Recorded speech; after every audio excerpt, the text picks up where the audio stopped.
race for potentially their 4th championship in 5 seasons. Oh boy, a few miles east and north, Toronto, Canada, the Raptors.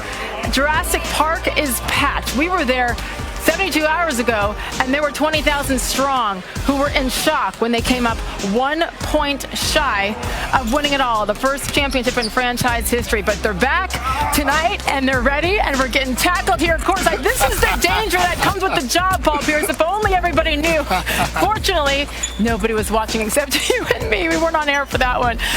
In the meantime, Paul Pierce, again, 2008 NBA Finals MVP, joins me now live courtside. And Paul, you've been in this position before, right? With the Boston Celtics, 2008, up 3 games, 1 against the Lakers. A chance to close it out, and the Lakers came and they won that second game. So you're the Raptors now.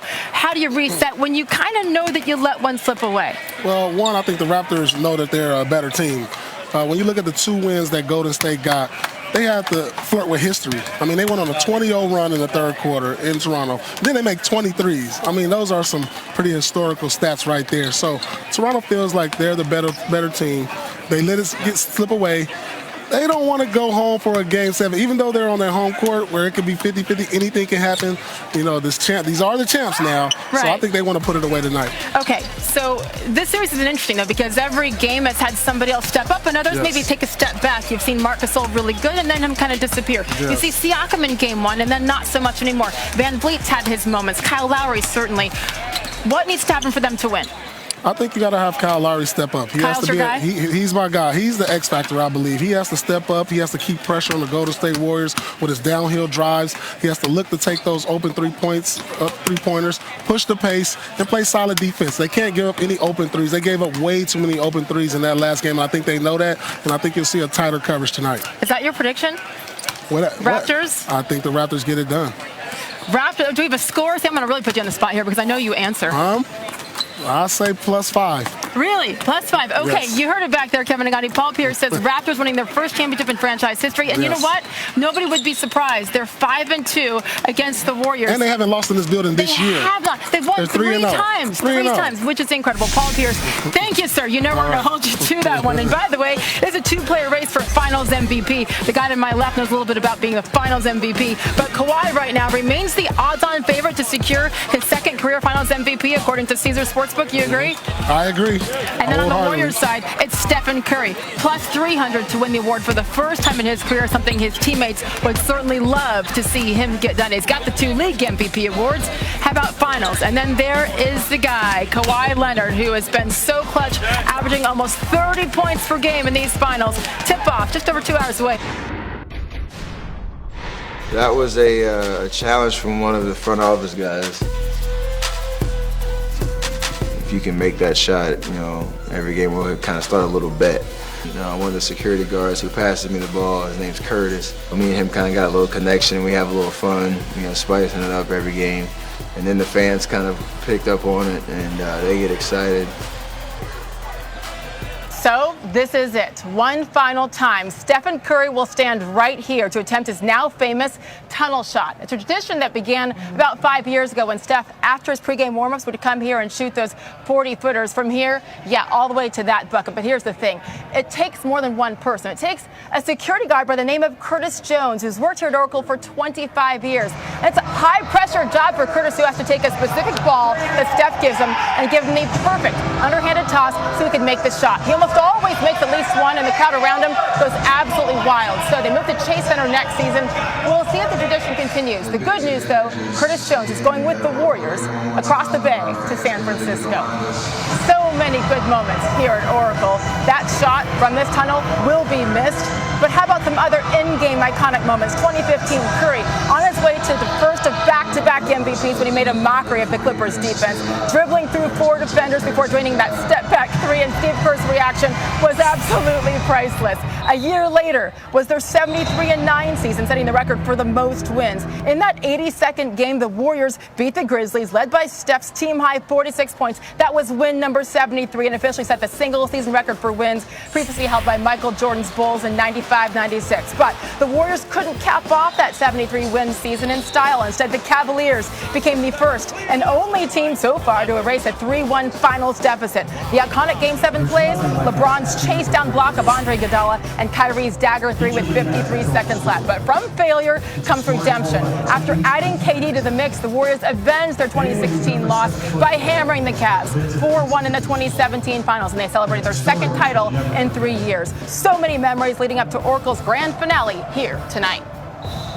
This has been just an incredible environment in which to coach and play back in the day, even when the Warriors weren't any good. Last game in Oracle, so it's gonna be a lot of emotions and a lot of passion in the building. It's gonna be an epic night for sure. We were just thinking about enjoying this last show at Oracle. We're about to give our fans, and I expect our fans to be the loudest they've ever been. What's been your favorite memory from Oracle that you can remember? My favorite memory was winning the Western Conference Finals in 15. It was surreal. You know, we weren't sure we were good enough to do it. That was, to me, when this sort of all started. And we welcome you back at Oracle Arena on what is sure, I already know for a fact that it's an emotional night. I get a kick out of watching Golden State play because, you know, they seem very unassuming. You know, Clay and Steph seem very calm and nice guys, and those guys are stone cold killers, man.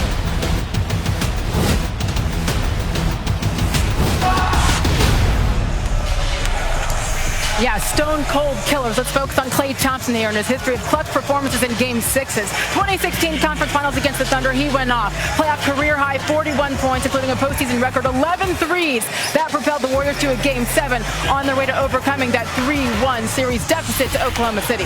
Fast forward to last year's Conference Finals against Houston. Thompson scored a team-high 35 points. He made 9 threes. That tied Ray Allen for second most threes when facing elimination. Yes, Klay Thompson. And just 2 series ago now this year, again, Houston, Thompson's 21 first half points kept the Warriors in it before his 3, and the game's closing seconds iced it. Their 5th Conference Finals appearance in as many seasons. Klay Thompson is a true game changer. Speaking of game changers, it is game night, which means ESPN and ABC's Doris Burke joins me now live courtside as we count down to tip off the Game 6 of these NBA Finals. And Doris, that highlight we just showed of Klay Thompson, Doris is nodding her head emphatically the entire time. It was a great highlight, but I almost feel like that doesn't even do him justice, right? Listen, if I could use the kind of colorful language I'd like to describe the kind of competitor Klay is without getting fired, I would. But I'm going to let the video evidence tell you what kind of competitor this man is. Think back to the Western Conference Finals and the hit by Trevor Ariza. This man is concussed, and he found a way to stay in the game. Blood is coming out of this man's ears. This is one bad competitor. He wants no part of sitting out. Multiple teammates of his told me there is no way he should have gotten up off the ground, let alone played in the next finals game. Klay Thompson is a competitor at the highest level.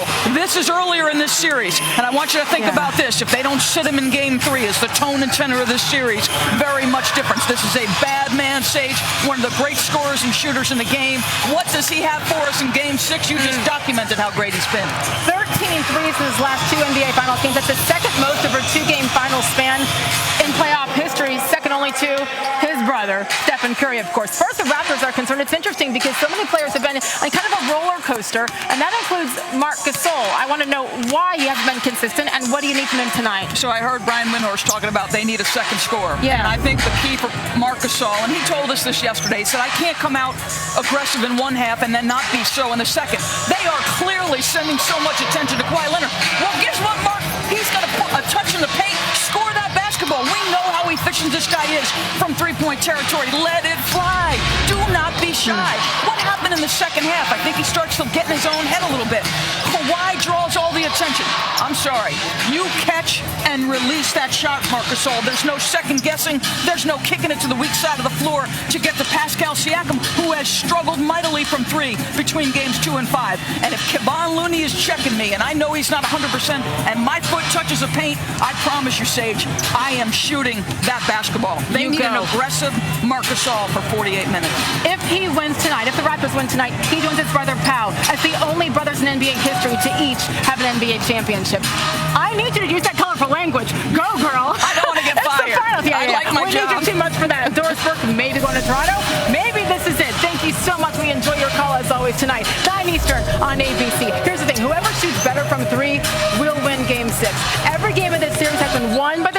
teammates made more threes and shoot a higher percentage from three. The first time that's happened in the first 5 games of a series in NBA Finals history. Game Changer is brought to you by Rocket Mortgage by Quicken Loans. Push button, get mortgage.